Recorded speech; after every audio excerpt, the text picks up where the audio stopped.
For 10 long years, I followed every single rule set by my Homeowners Association. I mowed my lawn on time, trimmed the hedges exactly as specified, and even made sure my mailbox matched the approved color scheme. I never once questioned their authority because I believed in rules. I believed in community standards.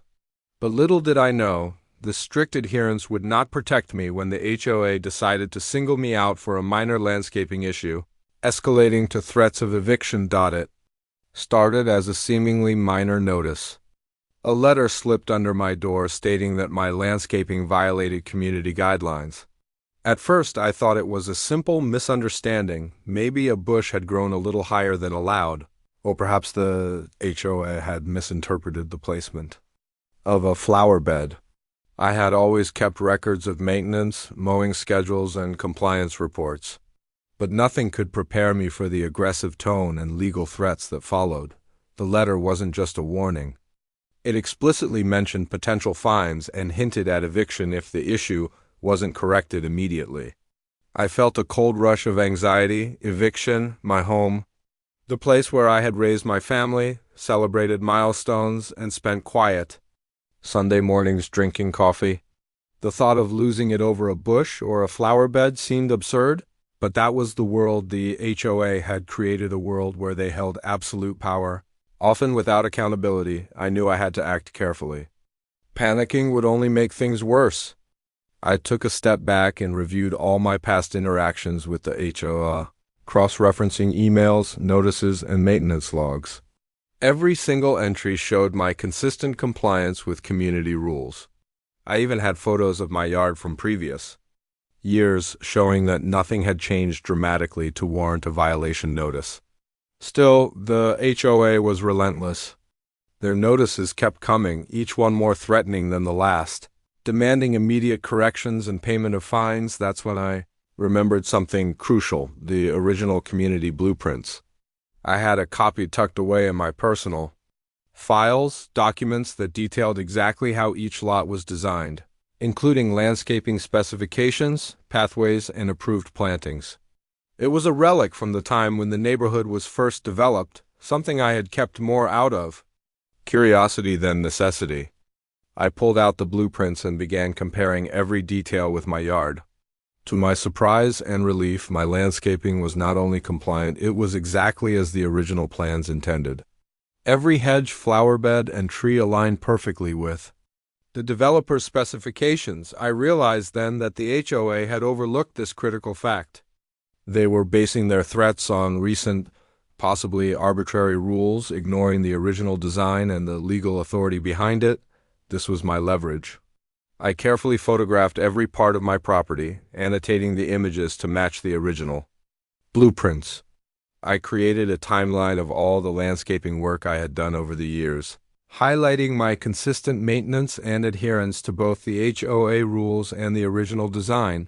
With evidence in hand, I requested a formal meeting with the HOA board. The tension in the room was palpable. They had expected me to cave under pressure, to comply with their arbitrary demands without question. But I calmly presented my case, showing them the blueprints and detailing how my yard not only met the current rules but was faithful to the community's original plan. I could see the surprise on their faces. Their authority, which they wielded so confidently in letters and emails, seemed to falter when confronted with undeniable facts. The discussion was tense but enlightening.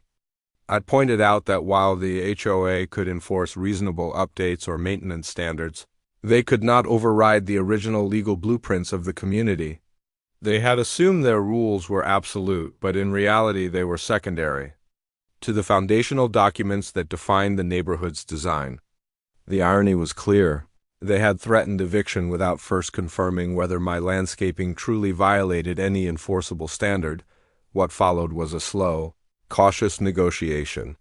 The board members, realizing that their legal standing was weaker than they had assumed, backed down gradually. They rescinded the eviction threat, removed the fines, and even issued an acknowledgement that my landscaping was compliant. It was a victory not just for me, but for the principle that knowledge and preparation are powerful tools against arbitrary authority. Through this experience, I learned several key lessons that I want to share with anyone living under an HOA or similar governing body. First, always keep meticulous records. Emails, letters, photos, and maintenance logs are more than just reminders. They are evidence that can protect you if disputes arise. Second, never underestimate the value of original legal documents, whether they are blueprints, covenants, or contracts. These documents often hold more weight than the latest interpretations or rules enforced by committees. Third, patience and calm negotiation are more effective than reacting with anger or panic. Even when an authority seems absolute, facts and preparation can shift the balance in your favor. Looking back, I am relieved that I didn't ignore the first warning letter or rush to remove compliant landscaping unnecessarily. I am grateful that I had the foresight to preserve the original blueprints and to document my property thoroughly over the years. Most importantly, I am reminded that being proactive, informed, and assertive is essential when dealing with powerful institutions that might overreach. This story is not just about me, my yard, or an HOA dispute. It's a reminder to all homeowners that knowledge is power, preparation is critical, and compliance is important, but understanding the legal foundations of your community can make all the difference when authority is challenged. I hope this story inspires other homeowners to keep thorough records, protect their rights, and stand firm when faced with unfair treatment. By the end of this ordeal, I felt a renewed sense of confidence. I had faced what seemed like an unstoppable force and emerged victorious, not because I compromised or gave in, but because I had prepared, documented, and understood the rules better than anyone else in the room. This is the power of knowledge, diligence, and patience. After my initial meeting with the HOA board, I thought the worst was behind me. The eviction threat had been rescinded, and my landscaping was officially recognized as compliant. But I quickly realized that the board's attitude had not changed. They weren't used to being questioned, and they were uncomfortable with a homeowner who knew her rights. What had seemed like a victory was only the beginning of a more complex battle. Within a few weeks, I started noticing subtle pressures. Notices arrived more frequently, each one more scrutinizing than the last. They questioned minor details like the exact placement of stepping stones, the height of a single ornamental shrub, or even the alignment of decorative rocks. It was clear that they were testing me, trying to see if I would waver under constant pressure. The OA had assumed that by using repeated small complaints, they could intimidate me into compliance or worse, create a paper trail that would justify a larger punitive action. At first, I considered ignoring the minor complaints. After all, they were mostly inconsequential and my property was legally compliant. But I quickly realized that ignoring them would allow the HOA to escalate unchecked. Instead, I began documenting everything meticulously. Every notice, every email, every phone call, each interaction was recorded with timestamps and notes. I created a detailed folder separating the original blueprints, photographs of my yard, and every correspondence from the HOA. It became clear that the more prepared I was, the stronger my position would be if the board tried to escalate again. One evening, a particularly alarming letter arrived. This one was bold, claiming that certain decorative deviations in my yard design were now violations that could warrant fines or even eviction proceedings. The letter was carefully worded to sound official, but it was vague and lacked any reference to enforceable rules. It was almost as if the board were trying to create a problem where none existed. My initial reaction was anger. I had followed every rule, documented every change, and even aligned my landscaping with the original community blueprints. But I reminded myself that reacting emotionally would only give them an advantage. I decided to call a meeting with the HOA president. The phone call was tense from the start. He began by repeating the threats from the letter, claiming that my yard had non-compliant elements and insisting I fix them immediately. I calmly countered, explaining that every element of my landscaping matched the community's original blueprint, which I had meticulously preserved. I offered to share photographs and annotated plans to prove compliance. There was silence on the other end of the line, and I could almost hear him reassessing his approach. The next day, I arrived at the HOA office with my full documentation blueprints. Photos, maintenance records, and a timeline showing my compliance for over a decade. This was the moment I had been preparing for. As I laid out the evidence, I could see a subtle shift in the board's demeanor. They had assumed I would be intimidated, but the undeniable proof in front of them challenged their authority in a way they hadn't anticipated. The meeting stretched on for hours, each piece of evidence dismantling the vague accusations from the letters.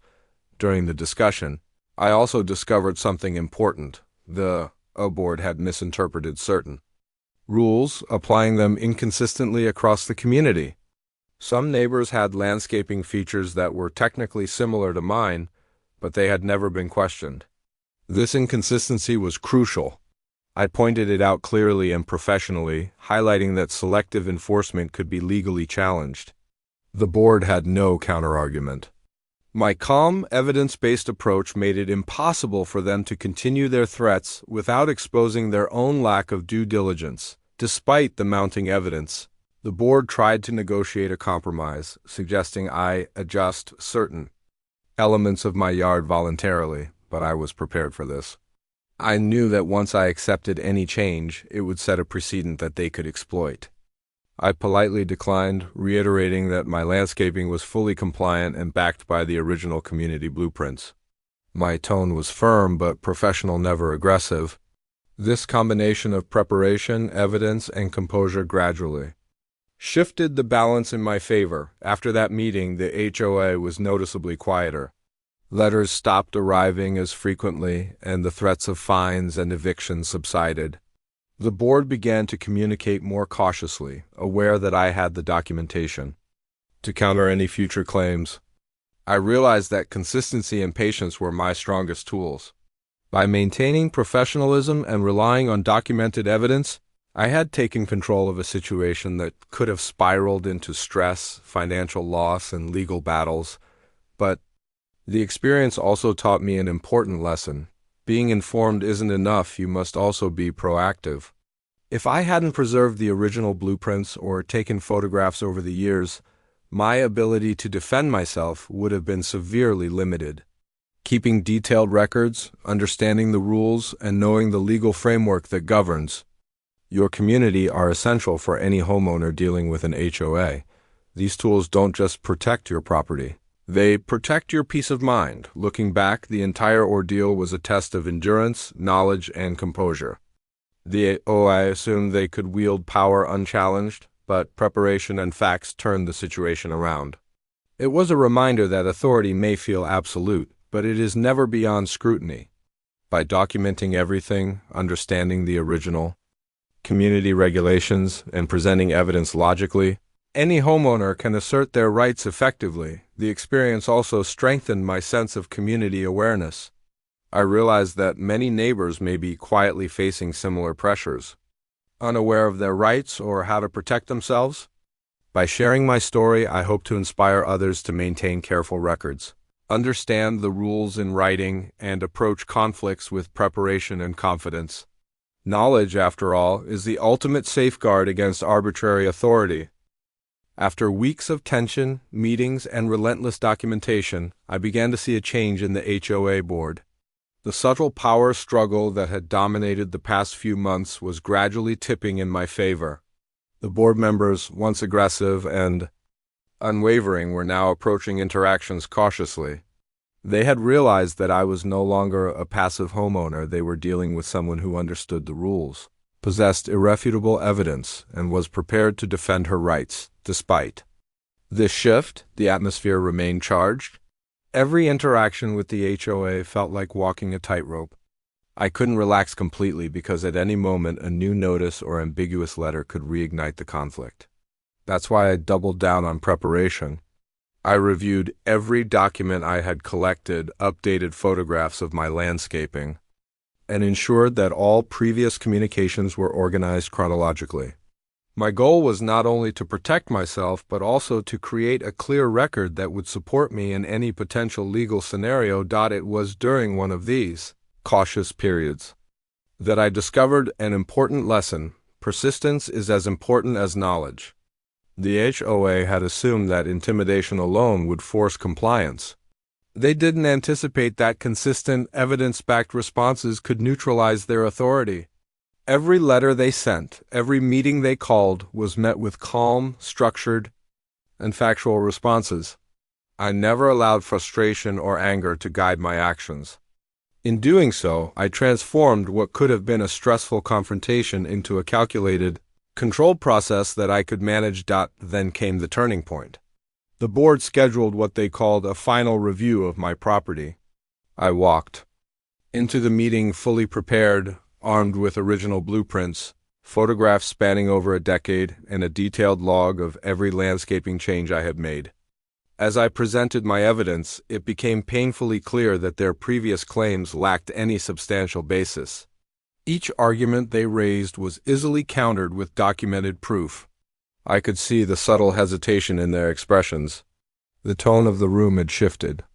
For the first time, they were listening, not dictating. I calmly emphasized that the original blueprints legally established the layout and landscaping standards for the community. I pointed out that any deviation from current subjective interpretations should not override the foundational documents that define the neighborhood. The board had no way to dispute this. It was clear, factual, and undeniable. By presenting everything logically and professionally, I had taken control of the narrative. The power dynamic had changed. No longer were they issuing threats. I was guiding the conversation based on facts. The resolution, when it finally came, was almost anticlimactic but incredibly satisfying. The HOA officially acknowledged that my landscaping was compliant. They rescinded all fines and removed any mention of eviction from their records. It was not a loud victory, but a quiet one, reinforced by evidence and patience. I left the meeting feeling a profound sense of relief, knowing that my home and my peace of mind were safe. But beyond personal relief, I had learned something far more valuable. Preparation, knowledge, and persistence are stronger than intimidation or bureaucratic power. Reflecting on this experience, several lessons stand out. First, never underestimate the power of original documentation. Having the blueprints of the community allowed me to counter the HOA's claims with undeniable authority. Without them, I would have been at their mercy, potentially forced to make unnecessary changes or pay unjust fines. Second, meticulous records are essential. Every photograph, every email, every maintenance log contributed to building an unassailable case that protected my rights. Third, patience and composure are critical. Reacting emotionally can escalate conflicts, while calm, professional responses can shift the balance of power dramatically. I also realized the importance of understanding legal boundaries. Many homeowners assume that the HOA's word is final. But this is a misconception. HOAs operate within specific legal frameworks, and original community documents, including blueprints and covenants, hold substantial authority. Recognizing this allowed me to approach the conflict strategically rather than reactively. Knowledge of legal and procedural boundaries became my strongest ally. By the end of this ordeal, I had transformed from a homeowner intimidated by authority into someone empowered to assert her rights. I understood the rules better than the board itself in some areas, and that knowledge provided not just a shield, but also confidence. I could now navigate any future HOA interactions without fear, relying on evidence and preparation rather than uncertainty or assumptions. This story also underscored a broader principle for any homeowner. Never assume compliance alone guarantees safety. Even when rules are followed meticulously, misunderstandings or overreach can occur. Being proactive, documenting everything, and understanding foundational documents can prevent minor disputes from escalating into serious threats. The HOA had power only as long as I allowed uncertainty to dictate my response. Once I took control of information and evidence, the balance shifted irrevocably. Ultimately, this experience was a reminder that homes are more than just physical spaces. They represent stability, personal investment, and years of memories. Protecting them requires more than adherence to rules. It demands awareness, preparation, and strategic action. For anyone facing similar challenges with community associations, the takeaways are clear. Keep detailed records, understand your legal documents, remain calm, and never underestimate the strength of documented evidence, even after the resolution. I continued to maintain thorough records, update my documentation, and periodically review the HOAS rules. The experience had instilled a sense of vigilance and empowerment that I would carry forward. I realized that while rules and authorities may come and go, the knowledge and preparation we maintain remain our most reliable protection. In the end, I didn't just protect my landscaping. I safeguarded my home, my rights, and my peace of mind. More importantly, I demonstrated that with patience, preparation, and strategic thinking, it's possible to navigate even the most challenging bureaucratic obstacles successfully. My story serves as an example to homeowners everywhere. Knowledge, persistence, and calm assertiveness can triumph over intimidation. And even a powerful HOA can be held accountable when facts and documentation are on your side.